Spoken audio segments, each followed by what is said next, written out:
भारत पर खास बातचीत के लिए इस वक्त हमारे साथ मौजूद हैं कालीचरण महाराज जी, जो कि शुरुआत में शिव तांडव स्तोत्र के साथ सुर्खियों में आए और फिर उनकी जब भी चर्चा हुई उनके विवादित बयानों की वजह से हुई।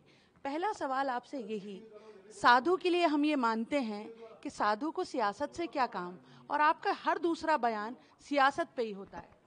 राजनीति के हिंदूकरण करना, धर्मराज्य की स्थापना करना, ये राजा हिंदू साधुओं का कर्तव्य होता है। राजा अगर धर्म छोड़ता है तो उसको धर्म बताने का काम साधुओं का ही है। धर्मनिष्ठ राजाओं की स्थापना करना ये साधुओं का कर्तव्य है। इसलिए साधुओं को मैं आह्वान करता हूं कि राजाओं को धर्मनिष्ठ बनाने के लिए, प्रजा को धर्मनिष्ठ बनाने के लिए अपना कर्तव्य निभाएं, जो कि साधु निभा ही रहे हैं। जो साधु लोग शांति पूर्वक अपना जीवन निर्वाह कर रहे हैं, उनको भी मैं आह्वान करता हूं कि अपने अपने प्रभाव क्षेत्र में, अपने अपने शिष्यों में धर्मनिष्ठ बनाने के लिए, वोटर बैंक बनाने के लिए, राम राज्य की स्थापना के लिए राजनीति के हिंदूकरण का प्रयत्न करिए। सद्भाव क्या साधु का संदेश नहीं होना चाहिए? सद्भाव ही होना चाहिए, और सद्भाव हिंदू फिर आप जिस दिशा में जा रहे हैं उससे सद्भाव कैसे आएगा? निस्संशय धर्मराज्य से ही सद्भाव उत्पन्न होता है। और दुष्टों का संहार करना, देशद्रोहियों का संहार करना, और ये प्रेरणा राजाओं को देना, ये भी कौन है देशद्रोही आपकी नजर? जो देश को नाश कर रहे हैं, जो यहाँ पर अशांति फैला रहे हैं, जो दंगे फैला रहे हैं, जो यहाँ पर हिंदुओं के नाश का प्रयत्न कर रहे हैं, वो दुर्भावना युक्त लोग हैं। देशद्रोहियों से निपटने के लिए कानून है ना? कानून किसके हाथ में है? न्याय व्यवस्था किसके हाथ में है? मिलिट्री किसके हाथ में है? पुलिस और मिलिट्री राजा के हाथ में होती है।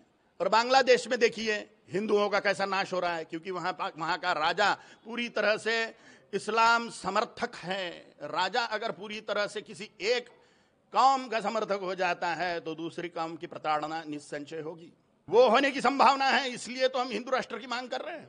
बांग्लादेश में जो हो रहा है यहाँ पर भी। आपका बयान आपको संविधान सम्मत तो कहीं से नहीं लगता? निस्संशय डॉक्टर बाबा साहेब आम्बेडकर जी ने हिंदू लॉ लगाने की कोशिश करी थी, नेहरू ने होने नहीं दिया।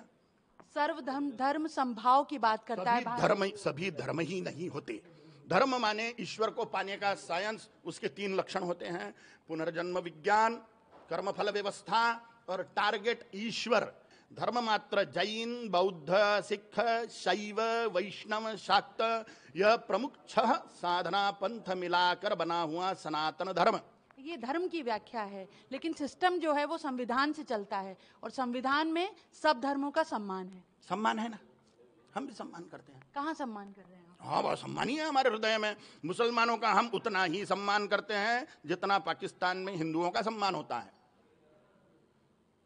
तो हम ये माने कि बागेश्वर के जो धीरेन्द्र शास्त्री हैं, उनके बाद अब कालीचरण महाराज भी कोई यात्रा निकालने जा रहे हैं? मैं कोई यात्रा नहीं निकालूंगा। मैं धर्म जागरण सभाओं के माध्यम से हिंदुओं को असलियत बताऊंगा, और बता रहा हूं। चाहते क्या हैं आप? हिंदू राष्ट्र। और बाकी जो धर्म है वो कहाँ जाए? उनके अपने अपने देश है ना। उन्होंने देश मांगा काय के लिए? देश का टुकड़ा किया ना उन्होंने। हमें इस्लामिक राज्य चाहिए तो वहां जाए। उन्होंने देश काय के लिए मांगा? पाकिस्तान, बांग्लादेश काय के लिए मांगा? आपको नहीं लगता एक बार तो आप एक विवादित बयान देकर जेल जा चुके हैं, और इस तरह के बयान देकर आप देश में एक विभाजन की रेखा, एक दरार डालने की कोशिश कर रहे हैं? तो जेल भेजो, जेल में डालो। ना हम जेल जाने से डरते हैं, ना मरने से। हमारी खोपड़ी में जाते जाते गोली लग गई तो हमें कोई गम नहीं है। फिर पैदा होंगे और फिर धर्मराज्य की स्थापना का प्रयत्न करेंगे। तो जैसा मैंने शुरुआत में कहा था, अपने विवादित बयानों के लिए जाने जाते हैं कालीचरण महाराज। हमसे बात करने का बहुत बहुत शुक्रिया। कैमरामैन फैजान खान के साथ शिफाली, टीवी भारत के लिए।